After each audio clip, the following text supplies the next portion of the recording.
আমার নিজের কোনো মতামত নাই, জনগণ যেটা চাইবে সেটা আমি করব। দেখেন, আমি এমন একটি জায়গা থেকে নির্বাচনে দাঁড়িয়েছি, এটা হচ্ছে হাজার বছরের বাঙালির মহাপুরুষ, সেই তার জন্মভূমি, পূর্ণভূমি। একই সঙ্গে সাবেক প্রধানমন্ত্রীর নির্বাচনী এলাকা থেকে আমি ইলেকশন করছি।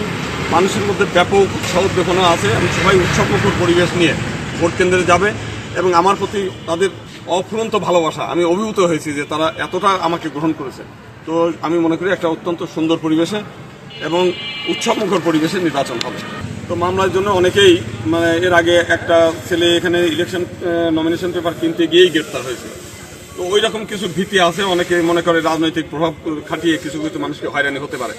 তো সেই ব্যাপারে আমি সরকারের কাছে আবেদন জানাবো যে নির্বাচনের দিন কে কোন দলের, কে কোন রাজনৈতিক মতাদর্শের এইটি বিবেচনা না করে, এই যেহেতু সরকারের একটা ইচ্ছা যে একটা উৎসবমুখর পরিবেশে নির্বাচন করা, সেখানে যদি ভীতির পরিবেশ থাকে তাহলে তো মানুষ ভোট কেন্দ্রে যাবে না, ভীতির থাকবে না। কারণ দেশি বিদেশি বহু মানুষ এবং বাংলাদেশের বহু মানুষ দীর্ঘদিন যাবত একটা উৎসবমুখর পরিবেশে ভোট চাচ্ছিল।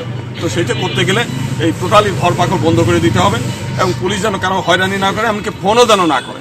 শুধুমাত্র যদি কেউ এখানে অরাজকতা তৈরি করে সেই সময় যেন তারা চেষ্টা করে, আর বাকি সম্পূর্ণ সময়টা একেবারে স্বাধীনতা ঘোষণা করে দেওয়া উচিত যে আপনারা নির্বিঘ্নে যে দল যে মতের মামলা মোকদ্দমা থেকেও থাকে এই কয়েকদিনের মধ্যে তাদের যেন গ্রেপ্তার না করে, এটা আমরা প্রশাসনের কাছে আবেদন জানাবো। আর আমার কাছে মনে হচ্ছে যে না, একটা ভালো পরিবেশ করবে, প্রশাসন সার্বিক সহযোগিতা করছে এবং তারা অত্যন্ত আন্তরিক একটা ভালো পরিবেশ করার জন্য।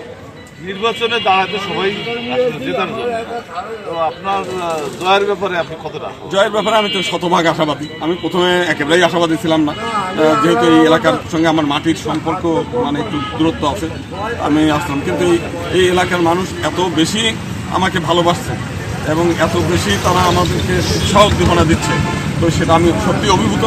আমি কেন যেন আমি সবাই বলছে, ভরসা দিচ্ছে এবং আমিও আশাবাদী হয়ে যে আমি শতভাগ নির্বাচিত হবো। এটা তার দিকের আবহাওয়া দেখে আমি বুঝতে পারি। এখানে মানুষ যখন ভোট দেয় তখন মানুষ আশা করে যে তাদের কথাগুলো পার্লামেন্টে যাবে, তাদের চাওয়া পাওয়া মতো তারা যেন কাজ করে।